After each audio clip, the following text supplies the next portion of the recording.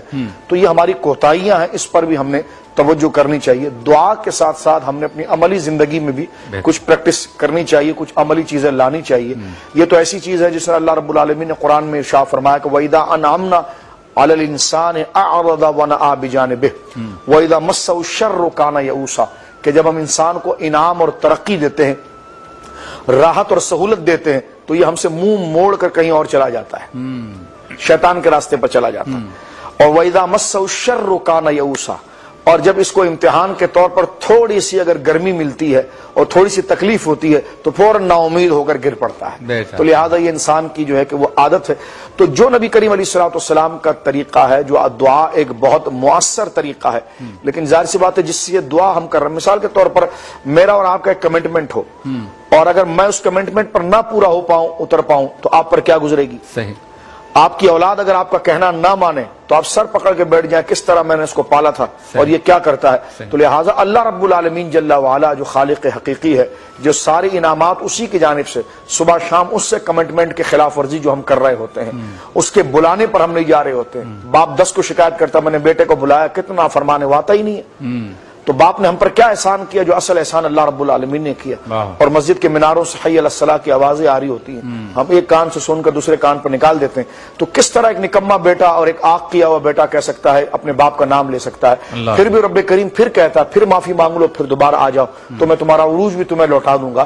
تو لہٰذا ہمیں چاہیے کہ اللہ رب العالمین سے ہم رجوع کریں، اسلام کے قریب آئیں، دین کے قریب آئیں، اور اپنے ذہنوں کے اندر جو تشویشیں، اور اس لیے دیکھیے کہ سرکار فاروق اعظم سے کسی بندے نے پوچھا تھا کہ وہ بندہ جو ہے نا وہ بڑا فارغ ہے، فرما مومن کبھی فارغ ہوتا ہے؟ حضرت عمر کو تعجب ہوا کہ مومن کبھی فارغ ہوتا ہے؟ کہ جی آج کوئی کام نہیں، فارغ بیٹھے ہیں. تو کہ مومن تو کبھی فارغ نہیں ہوتا.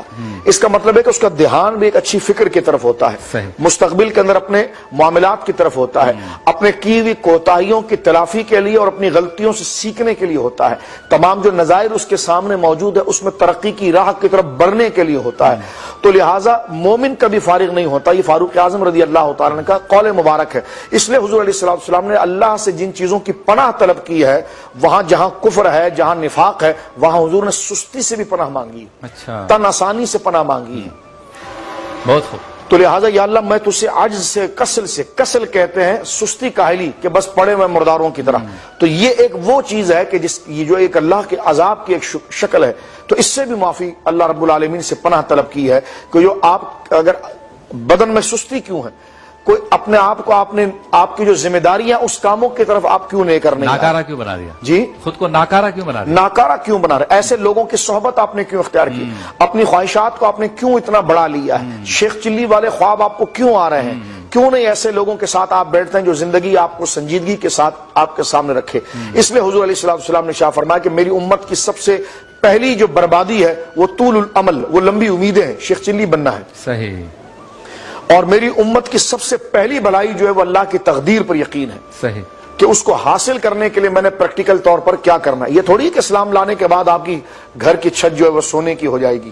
یہ اسبابی چیزیں آپ کو محنت کرنا پڑے گا. اللہ رب العالمین نے جو راہ بتا دی اس میں سٹرگل کر کے پھر اس پر ترتیب اسباب کی ان کام کی کرنے کے بعد نتیجہ اللہ رب العالمین تک رکھنا پڑے گا. سرکار علیہ الصلوۃ والسلام کی 13 سالہ جو زندگی مکی کی ہے، مکی زندگی آپ دیکھیں کس قدر کٹھن زندگی ہے. صحیح.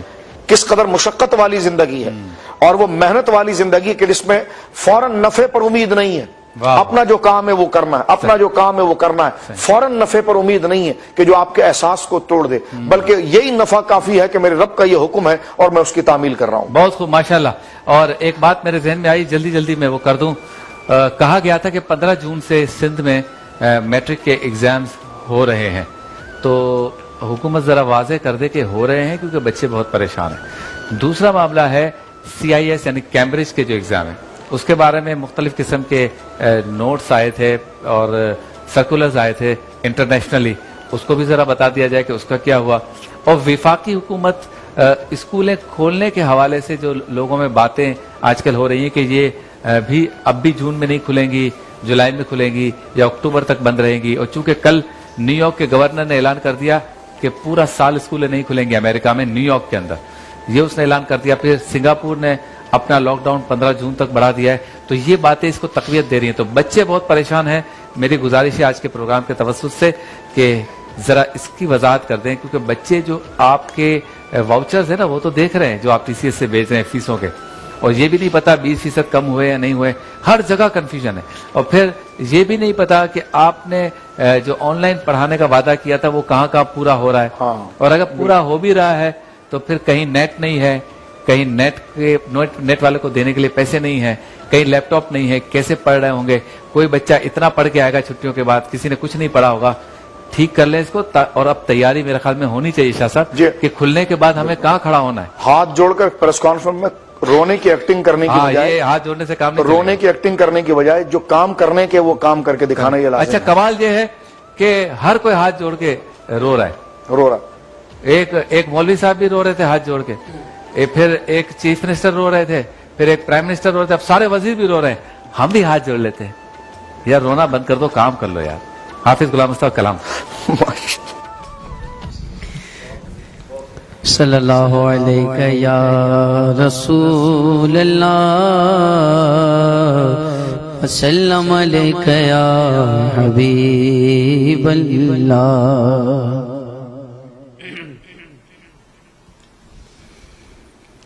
اقبال عظیم کے کلام کے چند اشعار پیش کرتا ہوں. حضور فرماتے ہیں میں لب کشا نہیں ہوں، سبحان اللہ، میں لب کشا نہیں ہوں اور میں گوے التجا ہوں، میں محفل حرم کے آداب جانتا ہوں، میں محفل حرم کے کوئی تو آنکھ والا گزرے گا اس طرف سے، کوئی تو آنکھ والا گزرے گا اس طرف سے، طیبہ کے راستے میں منتظر کھڑا ہوں، میں لب کشا نہیں ہوں. یہ روشنی سی گئے، خوشبو کہاں سے آئی، یہ روشنی سی گئے، خوشبو کہاں سے آئی، شاید میں چلتے چلتے روضے تک آ گیا ہوں، میں لب کشا نہیں ہوں. جو کچھ بھی مانگنا ہو وہ ان کے در سے مانگو، جو کچھ بھی مانگنا ہو وہ ان کے در سے مانگو.